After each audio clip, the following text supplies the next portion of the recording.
ज़रा एक सेकंड के लिए अपने घुटनों पर हाथ रखिए और सच-सच बताइए, क्या वो पहले जैसे महसूस होते हैं? सुबह का वो पहला कदम, बिस्तर से पैर नीचे रखते ही जो झटका लगता है, जैसे अंदर कुछ घिस रहा हो, जैसे जॉइंट आपको वार्न कर रहे हों।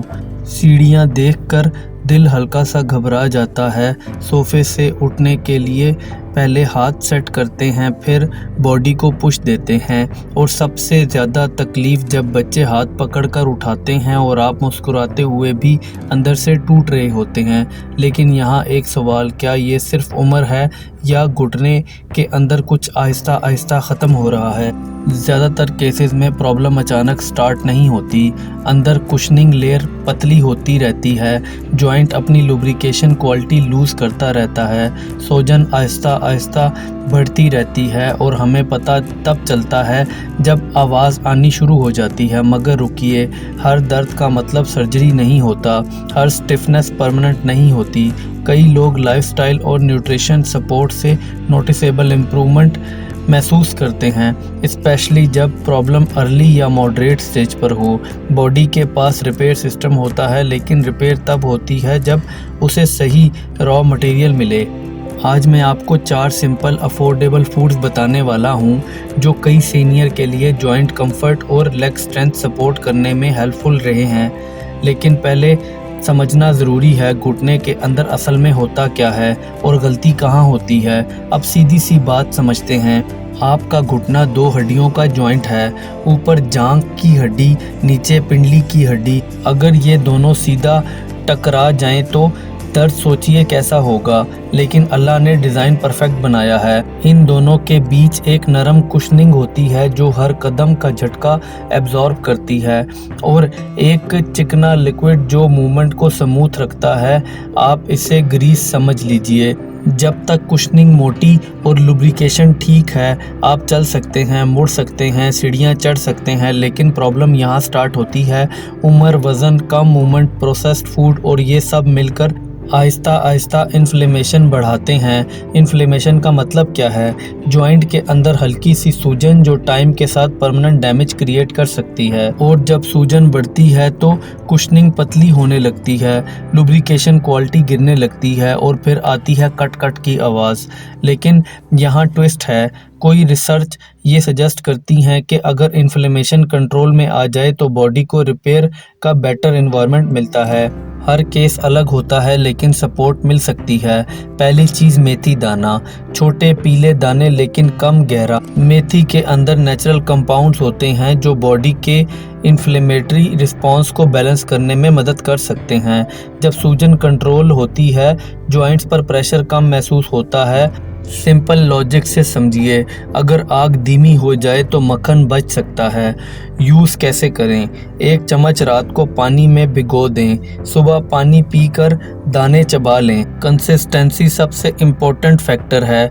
2 दिन नहीं, कम से कम 8 से 12 हफ्ते। लेकिन मेथी सिर्फ सूजन को टारगेट करती है, हड्डी की मजबूती और लुब्रिकेशन क्या है? तो अब तक हमने सूजन को एड्रेस किया, लेकिन अगर हड्डी कमज़ोर हो तो कुशनिंग अकेली कितना बोझ संभाल लेगी? यहाँ ज़्यादा लोग सिर्फ दर्द पर फोकस करते हैं, मगर असल सपोर्ट स्ट्रक्चर, बोन डेंसिटी और मसल कंट्रोल होता है। दूसरी चीज़, तिल। छोटे से काले या सफ़ेद तिल, लेकिन न्यूट्रिशन हैवी। तिल कैल्शियम का अच्छा सोर्स है, साथ में मैग्नीशियम और जिंक भी मिलता है। ये तीनों मिनरल्स मिलकर बोन्स को स्ट्रक्चरल सपोर्ट देते हैं। स्ट्रॉन्ग बोन्स का मतलब ये नहीं कि कभी पेन नहीं होगा, लेकिन लोड डिस्ट्रीब्यूशन बेटर होता है, जॉइंट पर डायरेक्ट स्ट्रेस कम पड़ता है। रोज़ 1 चम्मच भुने हुए तिल चबा कर खा लें या पाउडर बनाकर आटे में मिला दें। लेकिन रुकिए, बोन स्ट्रॉन्ग हो गई, इन्फ्लेमेशन कंट्रोल हो गया, मगर वो चिकनाई जो घुटने को स्मूथ चलाती है। यहाँ आती है तीसरी चीज़, फ्लैक्स सीड यानी अलसी। अलसी ओमेगा 3 फैटी एसिड्स का नेचुरल सोर्स है। ओमेगा 3 कई लोगों में इन्फ्लेमेटरी बैलेंस को सपोर्ट करता है और जॉइंट फ्लूइड क्वालिटी पर पॉजिटिव असर डाल सकता है। सोचिए, दरवाजे का कब्जा सूख गया हो, आप थोड़ा सा ठीक तेल डाल देते हैं, क्या होता है, मूवमेंट आसान हो जाती है। जॉइंट भी कुछ ऐसे ही काम करता है, लेकिन एक ज़रूरी बात, अलसी को हमेशा पीस कर ही लें। साबुत निगलने से बॉडी उससे प्रॉपरली यूज़ नहीं कर पाती। 1 चम्मच रोज़ दही, गर्म पानी या रोटी के आटे में मिक्स करके इस्तेमाल कर लें। अब तक 3 पिलर्स हो गए हैं, inflammation support, bone support, lubrication support. लेकिन यहाँ सबसे बड़ी मिसअंडरस्टैंडिंग होती है, लोग मसल्स को इग्नोर कर देते हैं और असल गेम वही चेंज करती है। अब ज़रा गौर से सुनिए, घुटना सिर्फ हड्डी का जॉइंट नहीं होता, उसके आसपास जो मसल्स होते हैं वही असल शॉक एब्जॉर्बर होते हैं। जब टांगों के मसल कमज़ोर हो जाते हैं तो सारा बोझ सीधा जॉइंट पर आता है और फिर आप कहते हैं मेरा घुटना ख़राब हो गया। कई केसेस में प्रॉब्लम घुटना नहीं, सपोर्ट सिस्टम होता है। चौथी चीज़, मखाना। लोग सिर्फ हल्का फुल्का स्नैक समझकर इग्नोर कर देते हैं, लेकिन मखाने में कैल्शियम, मैग्नीशियम और प्लांट प्रोटीन होता है। प्रोटीन मसल्स को सपोर्ट करता है और जब मसल स्ट्रॉन्ग होती हैं तो जॉइंट पर डायरेक्ट प्रेशर कम पड़ता है। इसमें नेचुरल एंटीऑक्सीडेंट्स होते हैं जो बॉडी के इन्फ्लेमेटरी बैलेंस को सपोर्ट करते हैं। रोज़ 1 मुट्ठी मखाना हल्का सा भूनकर खा लें या रात को दूध में 8 से 10 मखाने उबाल कर ले सकते हैं। लेकिन रुक जाइए, सिर्फ खाना काफ़ी नहीं। सबसे बड़ी गलती क्या है? दर्द से डर कर चलना बंद कर देना। मूवमेंट से जॉइंट फ्लूइड सर्कुलेशन होता है और अगर आप बिल्कुल रुक जाएं तो स्टिफनेस और बढ़ सकती है। रोज़ बस 10 मिनट की हल्की सी वॉक लाजमी करें या कुर्सी पर बैठकर टांगें आगे पीछे सीधी करना।